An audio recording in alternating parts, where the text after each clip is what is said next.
સર્વે વૈષ્ણવોને મારા જય શ્રી કૃષ્ણ. આજના સત્સંગમાં આપણે કુંભનદાસજીના જીવન પ્રસંગોમાંથી વધુ એક પ્રસંગ સાંભળીશું.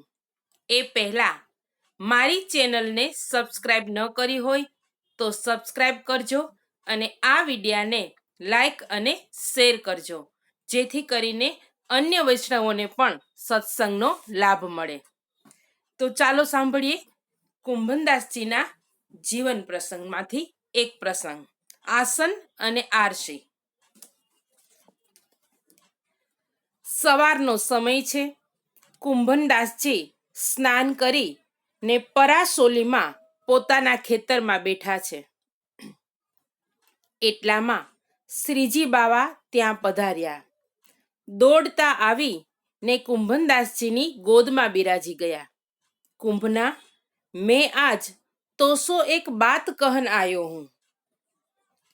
पण श्रीजी बाबा વાત કહેવાની શરૂઆત કરે તે પહેલા તેમણે એક અજાણ્યા માણસને ખેતરમાં આવતો જોયો.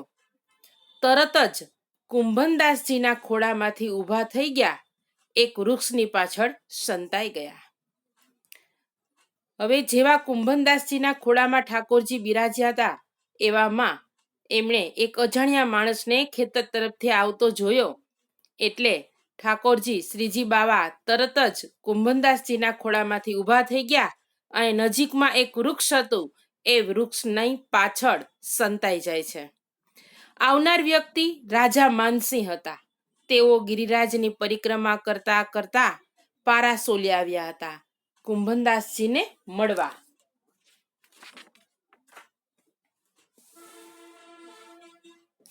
આવીને કુંભનદાસજીને પ્રણામ કર્યા, પણ તે તરફ કુંભનદાસજીનું ધ્યાન ન હતું. તેમની નજર તો શ્રીજી બાવા સંતાયા તે વૃક્ષ તરફ જ હતી. કુંભનદાસજીને એક ભત્રીજી હતી, તે ખેતર તરફ આવી રહી હતી. ત્યારે એક વ્રજવાસીએ તેને કહ્યું, રાજા માનસિંહ તારા કાકાને મળવા ખેતરે ગયા છે, તું જલ્દી ત્યાં પહોંચી જા. રાજા કંઈ આપે તો તું લઈ લેજે, તારા કાકા તો એને હાથ પણ નહીં લગાડે. ભત્રીજી ઝડપથી ખેતરે આવી. જોયું તો કુંભનદાસજી તો એક વૃક્ષની સામે જોઈ બેસી રહ્યા છે, રાજાની સામે પણ જોતા નથી. શ્રીજી બાબાએ કુંભનદાસજીને ઈશારાથી જણાવ્યું, રાજા માનસિંહ જાય ત્યાં સુધી હું અહીં જ રહીશ. હું જે વાત કહેવા આવ્યો છું તે કહીને જ જઈશ, તું ચિંતા કરીશ નહીં. હવે શ્રીજી બાવા કુંભનદાસજીને જે વાત કહેવાના હતા અને વાત થઈ નહીં, તો કુંભનદાસજીનું ધ્યાન શ્રીજી બાવા તરફ જ છે. એટલે શ્રીજી બાવા છે એ ઈશારાથી કુંભનદાસજીને કહે છે કે તું તારે ચિંતા ન કર, હું જે તને વાત કહેવા આવ્યો છું તે વાત કહીને જ અહીંથી જઈશ. કુંભનદાસજીએ હવે ભત્રીજીને જોઈ કહે છે, દીકરી આસન અને આરસી લાવ, હું તિલક કરી લઉં. બાવા ઘાસનું આસન મૂક્યું હતું તે પાડી ખાઈ ગઈ અને પડિયામાં જળ ભરીને તિલક કરવા આરસી રૂપે મૂક્યું હતું તે પાણી પાડી પી ગઈ. ઊભા રહો, હું ફરીથી આસન અને આરસી લાવું છું. ભત્રીજી ઘાસનો બીજો પૂળો આસન માટે લઈ આવી. એક પડિયામાં પાણી ભરી લાવી ઘાસના પૂળા ઉપર બેસી પાણીમાં જોઈ કુંભનદાસજીએ તિલક કર્યું. કુંભનદાસજી છે એના ઘરમાં આરસી પણ નથી. પાણી છે એ પડિયામાં રાખે અને તેમાં એનું પ્રતિબિંબ જોઈ અને તિલક કરે છે. આ બધું રાજા માનસિંહે જોયું. તેણે વિચાર્યું, આ મહાન ભક્તના ઘરમાં પૈસાની બહુ તંગી લાગે છે, આસન કે આરસી પણ નથી. તેમણે પોતાના માણસને મોકલી પોતાની સોને મઢેલી આરસી મગાવી, કુંભનદાસજીને સામે મૂકી, ભક્તરાજ રોજ તિલક કરવા માટે આ આરસીની ભેટ તમે સ્વીકારો. હવે કુંભનદાસજીએ રાજા સામે જોયું અને કહે છે, ભાઈ અમારા તો ઘાસના ઘર છે. આવી કિંમતી ચીજ અમારા ઘરમાં છે એવી ખબર પડે તો ચોર અને ડાકુ અમારો જીવ લઈ લે. અમારે આની કાંઈ જ જરૂર નથી. રાજા માનસિંહે 1000 સોના મોહરની થેલી કુંભનદાસજીને સામે મૂકી અને કીધું કે તો તમે આ સોના મોહરનો સ્વીકાર કરો. કુંભનદાસજી કહે છે, આ પણ અમારે કશા કામની નથી. અમારે જરૂરી અનાજ આ ખેતરમાં ઉગે છે. અમારે બીજું કાંઈ જ જોતું નથી. ભક્તરાજ, આપ આજ્ઞા કરો તો આ જમનાવતા ગામ હું તમને લખી આપું. કુંભનદાસજી કહે છે કે ભાઈ, હું બ્રાહ્મણ નથી કે તમારું દાન લઉં. મારે કોઈ દાનની જરૂર નથી. રાજા કહે છે કે ભક્તરાજ, મને તમારો મોદી બતાવો. તેને હું કહી દઉં કે તમને જે સામાન જોઈશે તે વગર પૈસે આપશે. કુંભનદાસજી કહે છે કે ભાઈ, અમારો મોદી પણ અમારા જેવો જ છે. ખેતરમાં કેર અને બોરડીના ઝાડ છે તે અમારા મોદી છે. તે બોર અને કેરડાનું શાક સંધાણું બને છે. ખેતરમાં જુવાર ચણા મકાઈ પાકે છે. તેની રોટી બને છે. એનાથી અમારું ગુજરાન ચાલે છે. બીજું કશું અમારે જોઈતું નથી. માનસી કહે છે, ભક્તરાજ, તમને ધન્ય છે. મેં આજ સુધી ઘણા ત્યાગી વૈરાગી જોયા, પણ તમારા જેવા ગૃહસ્થ ત્યાગી જોયા નથી. મને તમારી કંઈક સેવા કરવાની આજ્ઞા આપો. ભાઈ, હું જે કહીશ તે તમે કરશો? એવું કુંભનદાસ કહે છે. રાજા કહે છે કે હા, મારું પરમ ભાગ્ય માનીને કરીશ. તો હવે પછી કદી મારી પાસે આવશો નહીં અને મને કોઈ વસ્તુ આપવાની વાત કરશો નહીં. એવું કુંભનદાસજીએ રાજાને કહ્યું. રાજા માનસિંહે કુંભનદાસજીને દંડવત કર્યા.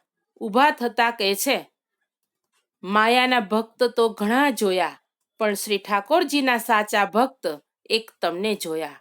ભક્તરાજ, તમને ખૂબ ખૂબ ધન્ય છે. આમ કહેતા રાજા માનસિંહ ચાલ્યા ગયા.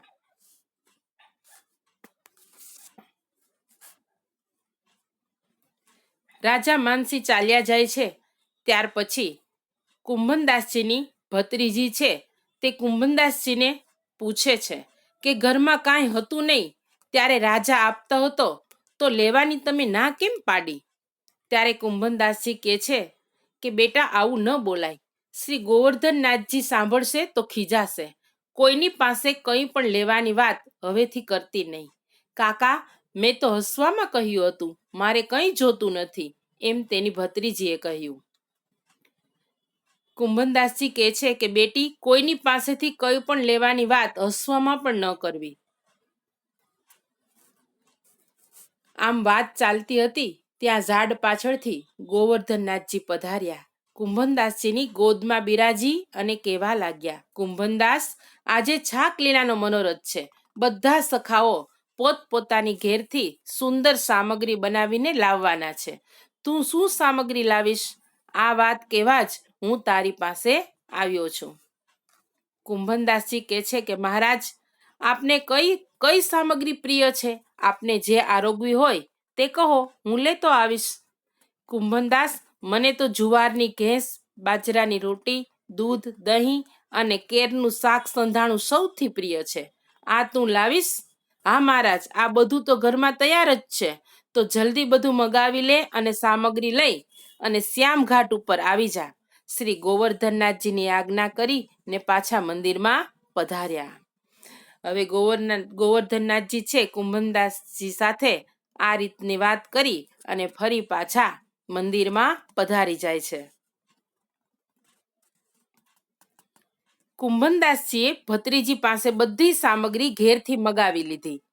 જારના લોટની ઘેંસ, બાજરીની રોટી, દૂધ, દહીં, કેરનું શાક અને સંધાણું એ બધું તો તૈયાર જ હતું. ટોપલામાં બધું ગોઠવી સામગ્રીનો ટોપલો માથે મૂકી અને તે તો શ્યામઘાટ ગયા. ત્યાં બધા સખાઓની સામગ્રી આવી ગઈ હતી. શ્રીજી બાવા બધાની સામગ્રી આરોગ્યા. કુંભનદાસની સામગ્રી એ બધામાં એમને ખૂબ ભાવી. બધા સખાઓને પણ કુંભનદાસની સામગ્રી આપે છે અને ચખાડે છે.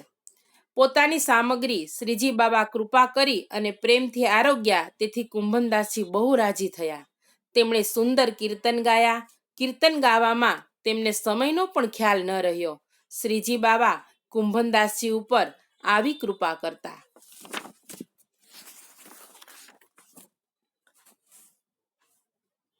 આજનો સત્સંગ અહીંયા પૂર્ણ કરીએ છીએ. સર્વે વૈષ્ણવોને મારા જય શ્રી કૃષ્ણ. શ્રી વલ્લભાધીશ કી જય.